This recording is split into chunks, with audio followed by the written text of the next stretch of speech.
Welcome to మన ఊరు మన వార్తలు. అప్డేట్ చూద్దాం. మాజీ సీఎం జగన్ పై బాపట్ల ఎమ్మెల్యే వేగేశ్వర నరేంద్ర వర్మరాజు మండిపడ్డారు. కూటమి ప్రభుత్వం చేసే అభివృద్ధిని చూడలేక మావిగన్ పేరుతో విజయవాడ కేంద్రంగా రాజధాని ఉంటుందని జగన్ చెప్పడం ఆయన అవివేకానికి నిదర్శనమన్నారు.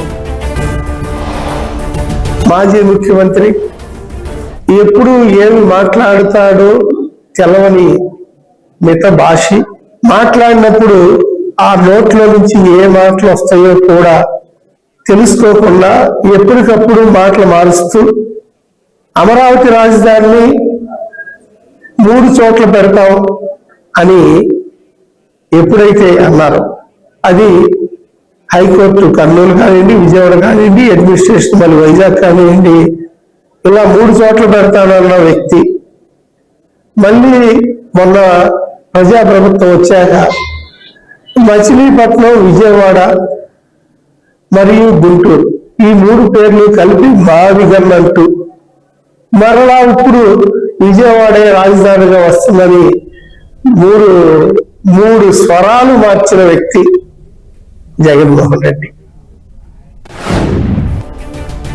ఏలూరు జిల్లా పోలవరం నియోజకవర్గ జనసేన పార్టీలో అంతర్గత విభేదాలు ఒక్కసారిగా బహిర్గతమయ్యాయి. ఎమ్మెల్యే చిర్రి బాలరాజు సొంత పార్టీలోని కొందరు నేతల్ని ఉద్దేశించి చేసిన ఘాటు వ్యాఖ్యలు ఇప్పుడు జిల్లా రాజకీయాల్లో తీవ్ర కలకలం రేపుతున్నాయి. కొత్త కమిటీల నియామకం కోసం ఏలూరులో Janasena parliament incharge Rajanagaram MLA Battula Balaramakrishna ఆధ్వర్యంలో దరఖాస్తుల స్వీకరణ ప్రక్రియ చేపట్టారు. ఈ నేపథ్యంలో తన అనుచరులతో కలిసి దరఖాస్తులు అందజేసేందుకు పోలవరం ఎమ్మెల్యే చిర్రి బాలరాజు భారీ కార్ల ర్యాలీతో ఏలూరు బయలుదేరారు. ఈ సందర్భంగా నియోజకవర్గంలో కొంతమంది నేతలు చేసే అక్రమాలు, అవినీతిని అడ్డుకున్నందుకు పార్టీకి వ్యతిరేకంగా పనిచేస్తున్నారని ఆరోపించారు ఎమ్మెల్యే చిల్లి బాలరాజు. నియోజకవర్గంలో ఉన్నటువంటి నా మీద కావాలనే మన నాయకులే ఈ విధంగా చెడు ప్రచారాలు చేస్తూ సోషల్ మీడియాలో సునకానందం పొందుతూ ఎలాగైనా సరే మనల్ని పాడు చేయాలని ఈరోజు కంకణం కట్టుకున్నారు. ప్రతి ఒక్క విషయాన్ని కూడా సోషల్ మీడియాలో పెట్టి చాలా ఆనందం పొందుతున్నారు. ఈరోజు వారు చేసేటువంటి ఏదైతే ఈ కక్షపూరిత చర్యలు ఉన్నాయో ఆకాశం మీద ఉమ్మేస్తే మన మీద పడుతుంది. కానీ ఈరోజు ఎక్కిన చెట్టుని నరికే పరిస్థితి ఈ నాయకులు చేస్తున్నారు. మేము ఈరోజు తెలియజేస్తున్నాం, ఖచ్చితంగా ఎవరైతే అలాంటి చర్యలు పాల్పడుతున్నారో ఖచ్చితంగా వాళ్ళని రోడ్డు మీద తీసుకొచ్చి బట్టలు కొట్టే పరిస్థితి కూడా ఏర్పడద్దని మీ అందరికీ తెలియజేస్తున్నాం. నెల్లూరు జిల్లా గూడూరులోని టీడీపీ కార్యాలయంలో సీఎం రిలీఫ్ ఫండ్ చెక్కులు పంపిణీ చేశారు ఎమ్మెల్యే పాసం సునీల్ కుమార్. మొత్తం 52 మందికి 24 లక్షల రూపాయల చెక్కులు అందజేశారు. ఇప్పటి వరకు గూడూరు నియోజకవర్గంలో 6,77 లక్షల రూపాయలను సీఎం రిలీఫ్ ఫండ్ క్రింద బాధితులకు అందజేసినట్లు ఎమ్మెల్యే స్పష్టం చేశారు.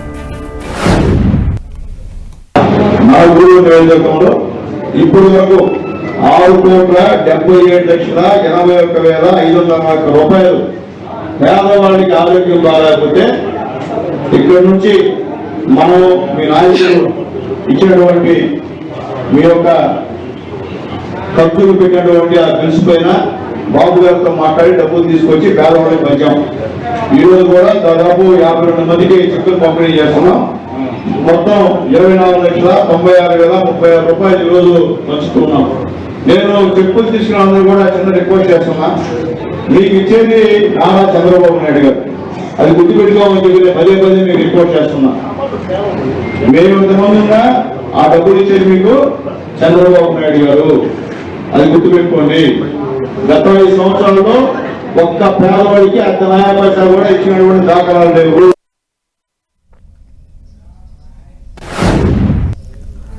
వలసలను నివారించి ఉన్న చోటే పనులు కల్పించాలనే లక్ష్యంతో సత్యసాయి జిల్లా మడకసిర మండలం సి కొడిగేపల్లి గ్రామంలో విజీజీ రామ్జీ పనులను ప్రారంభించారు ఎమ్మెల్యే ఎంఎస్ రాజు. కేంద్రం తీసుకొచ్చిన ఈ స్కీమ్ ద్వారా 125 రోజులు పని దినాలతో గ్రామీణ ప్రాంతాల్లో రోడ్లు, డ్రైనేజ్లు, కాలువలు, వ్యవసాయ పనులు చేపట్టే అవకాశం ఉందని ఎమ్మెల్యే వివరించారు. గత ప్రభుత్వాలు ఆదిలాబాద్ మున్సిపాలిటీ అభివృద్ధిని నిర్లక్ష్యం చేశాయని ఎమ్మెల్యే పాయల్ శంకర్ విమర్శించారు. ఆదిలాబాద్ లోని పలు వార్డుల్లో ఎమ్మెల్యే విస్తృతంగా పర్యటించారు. మున్సిపల్ చైర్పర్సన్ బండారి అనుషతో కలిసి పలు వార్డుల్లో రోడ్లు, సీసీ డ్రైనేజ్ పనులకు భూమి పూజ చేశారు. ఈ నిర్మాణ పనుల్ని 3 నెలల్లో పూర్తి చేయాలని ఆదేశించారు ఎమ్మెల్యే పాయల్ శంకర్. కానీ ఏ రోజు కూడా ఈ వార్డు ప్రజల సమస్యల్ని పట్టించుకుని గత ప్రభుత్వాలు ఈ వార్డులను నిర్లక్ష్యం చేసిన కారణంగా నేను ఎమ్మెల్యేగా గెలిచిన తర్వాత నేను అనేక సందర్భాల్లో చెప్పిన ప్రత్యేకమైన నిధులు తీసుకొచ్చి ఆదిలాబాద్ పట్టణాన్ని అభివృద్ధి చేసే బాధ్యత నేను తీసుకుంటాను. ఈరోజు యూఐడిఎఫ్ నిధులతో ఆదిలాబాద్ పట్టణంలోని ward number 5 Shantinagar, ward number 38, 20, 21, 27, 24, 49, 48, 31 దాదాపు ఈరోజు 1,50,00,000 రూపాయల విలువైనటువంటి పనులకు శంకుస్థాపన భూమి పూజ కార్యక్రమాన్ని ఆదిలాబాద్ లోని కేఆర్కే కాలనీలో పారిశుద్ధ్యం అస్తవ్యస్తంగా ఉండటంపై జిల్లా collector Rajasesha, municipal commissioner Jagadishwar Goud పై తీవ్ర స్థాయిలో అసహనం వ్యక్తం చేశారు. వర్షాకాలంలో పారిశుద్ధ్యం ఇలా ఉంటే ప్రజలు సీజనల్ వ్యాధుల బారిన పడరా అని ప్రశ్నించారు. కమిషనర్ పొంతనలేని సమాధానాలు ఇవ్వడంతో ఆగ్రహం వ్యక్తం చేశారు. కలెక్టర్ రాజశేష పనులు త్వరగా పూర్తి చేయాలని, లేదంటే సీడీఎంఏ దృష్టికి తీసుకెళ్తానని హెచ్చరించారు. కామారెడ్డిలోని అక్రమ లేఅవుట్లపై మున్సిపల్ టౌన్ ప్లానింగ్ అధికారులు కూడా జులిపించారు. పట్టణంలోని 7వ వార్డు పరిధి వికాస్ నగర్ లో ఏర్పాటు చేసిన అక్రమ వెంచర్స్ పై చర్యలు చేపట్టారు. బుల్డోజర్లను రంగంలోకి దించి పోలీస్ బందోబస్తు నడుమ అక్రమ లేఅవుట్లను ధ్వంసం చేశారు అధికారులు. ఇది గుండారాజు అయిపోయింది. వెంచర్లు ఇది ఎందుకు చేస్తారు? ఇది ఒక సెవెంత్ వార్డు అభివృద్ధి అయితే మీరు ఓట్సే పోలేరా? మన వాడు ప్రజలకు అన్ని ఉన్నాయి కదా కామారెడ్డిలో.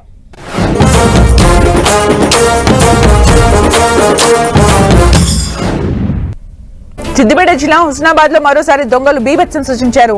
హుస్నాబాద్ పట్టణంలోని ప్రధాన రహదారిపై ఉన్న దుకాణాల్లో ఇటీవల జరిగిన చోరీ ఘటన మరవక ముందే మరోసారి పోలీస్ స్టేషన్ సమీపంలోని ఆలయాల్లో చోరీకి పాల్పడ్డారు దొంగలు.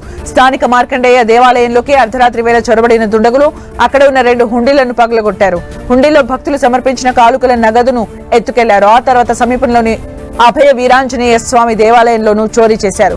పట్టణ నడిబొడ్డున పోలీస్ స్టేషన్ కు అత్యంత సమీపంలో ఉన్న ఆలయాల్లోనే ఈ తరహా చోరీ జరగడంతో స్థానికులు, భక్తులు ఆందోళన వ్యక్తం చేస్తున్నారు. సమాచారం అందుకున్న హుస్నాబాద్ పోలీసులు ఘటనా స్థలానికి చేరుకున్నారు. ఆలయ పరిసరాలను పరిశీలించి క్లూస్ టీం సాయంతో వివరాలు సేకరిస్తున్నారు. కేసు నమోదు చేసి సీసీటీవీ ఫుటేజ్ల ఆధారంగా దొంగల కోసం గాలింపు చర్యలు చేపట్టారు. కరీంనగర్ జిల్లా జమ్మికుంట వీరవంక మండలం వలభాపూర్ గ్రామంలో హృదయాన్ని కలిచివేసే ఘటన వెలుగులోకి వచ్చింది. వృద్ధ దంపతులు కల్లేపల్లి శంకరయ్య, ఆయన భార్య లక్ష్మి తమకు న్యాయం చేయాలని వేడుకుంటున్నారు. గ్రామానికి చెందిన దొమ్మటి వెంకటేశ్వర్లు అనే వ్యక్తి తమ దగ్గర డబ్బులు తీసుకున్నారని, వాటిని తిరిగి ఇవ్వాలని అడిగితే బెదిరిస్తున్నాడని ఆరోపిస్తున్నారు. తమను ఆదుకునేవారు ఎవరూ లేరని కన్నీటి పర్యంతమవుతున్నారు. పోలీసులే తమకు రక్షణ కల్పించి న్యాయం చేయాలని వేడుకుంటున్నారు కల్లేపల్లి శంకరయ్య, లక్ష్మి దంపతులు. నేను వల్వాపూర్లో నివాసం ఉంటున్నా. దొమ్మటి వెంకటేశ్వర్లు మాకు మనవడి వరుస అవుతాడు. బాగా స్నేహం చేసి నన్ను చేసి నేను ఆడపిల్లల గల్లోనని ఆ పైసా ఈ పైసా 7 లక్షల దాకా పట్టించాడు. తర్వాత పైసలు ఇమ్మనంటే తనే నా మీద కోర్టు నోటీస్ పంపించిండు. నువ్వేం చేసుకుంటావో చేసుకోమన్నాడు. అది సిఐ గారి దగ్గర కూడా జరిగింది ఆ విషయం. ఇది నా బాధ. నా డబ్బులు ఇవ్వక నన్నే బెదిరిస్తాడు. నిర్మల్ జిల్లా భైన్సా డివిజన్ లో నాసిరకం సోయా విత్తనాలు రైతుల్ని నిండా ముంచాయి. హంపోలి, మాచేగాం, హజ్గుల్ గ్రామాలతో పాటు డివిజన్ లోని పలు ప్రాంతాల్లో నాసిరకం సోయా విత్తనాలు మొలకెత్తగా రైతులు తీవ్రంగా నష్టపోయారు. నాసిరకం విత్తనాల వల్ల గింజలు భూమిలోనే కులిపోయాయి. నాసిరకం విత్తనాలు అమ్మే కంపెనీలు, డీలర్స్ పై కఠిన చర్యలు తీసుకోవాలని రైతులు డిమాండ్ చేశారు. నేను 2.5 ఎకరాలలో తేజస్వి వేయడం జరిగింది. ఇప్పటి వరకు 10 రోజులు గడుస్తున్నది. అంటే ఒక 5% కూడా సోయా వెళ్ళలేదు. సీడ్ ఫెయిల్ కావడం జరిగింది. అయితే ఏఓ గారితో కూడా నేను ఫోన్లో మాట్లాడడం జరిగింది. ఏఓ గారి దగ్గర మాట్లాడేటప్పుడు కంపెనీ అయినా కూడా ఉండడం జరిగింది. అయితే నేను మాట్లాడితే కంపెనీ ఏమంటారంటే మీకు బ్యాగులు ఇస్తామని అనడం జరిగింది. మేమేమంటున్నాము అంటే బ్యాగులు మాకు వద్దు, మాకు న్యాయం చేయండి సార్. ఆదిలాబాద్ జిల్లాలో నకిలీ విత్తనాల మాయలో చిక్కి మోసపోయిన రైతులకు పరిహారం ఇచ్చేందుకు ప్రైవేట్ కంపెనీలు ముందుకొస్తున్నాయి. జైనత్ మండలంలోని లక్ష్మీపూర్ గ్రామంలో 479 మంది రైతులు 400 ఎకరాల్లో తేజస్వి కంపెనీకి చెందిన సోయాబీన్ విత్తనాలను 10 రోజుల క్రితం నాటగా విత్తనాలు మొలకెత్తలేదు. దీంతో రైతులు కలెక్టర్ దగ్గరకు వెళ్లి తమ గోడు వెళ్లబుచ్చుకున్నారు. దీంతో రైతులకు పరిహారం అందించేందుకు విత్తనాల కంపెనీలు ముందుకొచ్చాయి.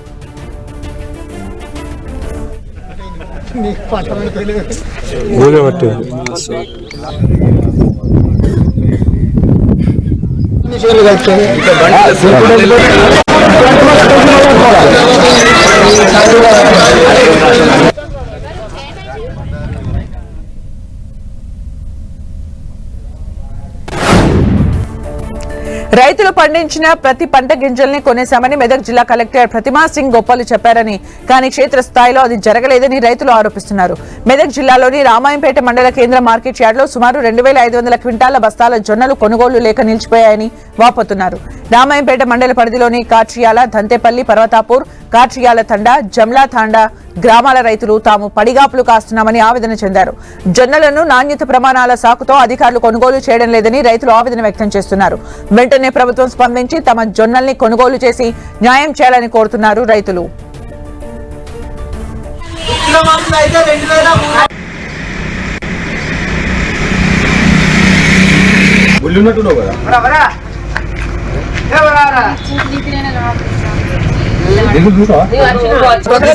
పంపిస్తారు మరి పంపిస్తామనే కదా మా ఆయన.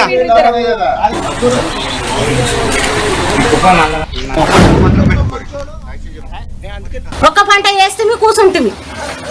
బతుకులు ఎట్లా, పిల్లలు ఎట్లా, మా బతుకు ఎట్లా, ఈ అప్పులు ఎట్లా కట్టుకుంటాము? ఎంత ఇబ్బంది అవుతుంది. గవర్నమెంట్ అంటే ఇంత పుట్టుకు చేస్తే ఎట్లా అవుతుంది? నమ్ముతీవి, నమ్మి పంట పెడతాం. ఇప్పుడు సన్నారి అంటుండు, మర్ర రోగం వస్తుంది. రోగం మొత్తం ఏమే లాస్ కదా. దొడ్డారి కొనబట్టి దొడ్డారి పెట్టి ఇస్తే దొడ్డారి కొన్నట్టే సన్నారి పెట్టి లాస్ అయితే మళ్ళా మేమే మునుగుడు కదా. ఎంత ఇబ్బంది అవుతుంది. మా రైతునైతే మొత్తం నాశనం చేస్తుంది గవర్నమెంట్.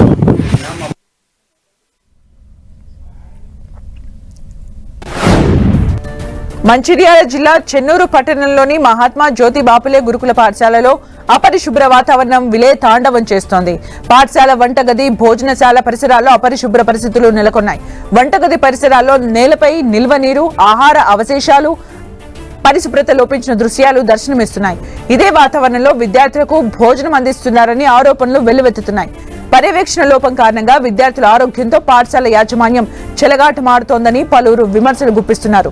సంబంధిత అధికారులు వెంటనే పాఠశాల తనిఖీ చేసి వంటగది పరిశుభ్రతను మెరుగుపరచడంతో పాటు వాస్తవ పరిస్థితులు పరిశీలించి అవసరమైన చర్యలు తీసుకోవాలని స్థానికులు, విద్యార్థుల తల్లిదండ్రులు డిమాండ్ చేస్తున్నారు. ఖమ్మం జిల్లా సత్తుపల్లి ప్రాంతంలో గురువారం రాత్రి కురిసిన వర్షానికి Singareni JVR Kistaram open cast గనుల్లో బొగ్గు ఉత్పత్తి నిలిచిపోయింది. 25,000 టన్నుల బొగ్గు ఉత్పత్తికి ఆటంకం ఏర్పడగా 1,20,000 క్యూబిక్ మీటర్ల మట్టి తొలగింపు పనులు ఆగిపోయాయి. భద్రాద్రి కొత్తగూడెం జిల్లా భద్రాచలం ఏరియా హాస్పిటల్ వైద్యులపై ఆరోపణలు వెల్లువెత్తుతున్నాయి. దుమ్మిగూడెం మండలానికి చెందిన గిరిజన యువకుడు మడకం నగేష్ తన కుడి పాదానికి గాయం కావడంతో చికిత్స కోసం భద్రాచలం ఏరియా హాస్పిటల్కి వచ్చారు. అక్కడ వైద్య సిబ్బంది గాయాన్ని పూర్తిగా శుభ్రం చేయకుండా లోపల మట్టి, చిన్న రాళ్లు ఉన్నప్పటికీ కుట్లు వేసినట్లు బాధితుడు ఆరోపిస్తున్నాడు.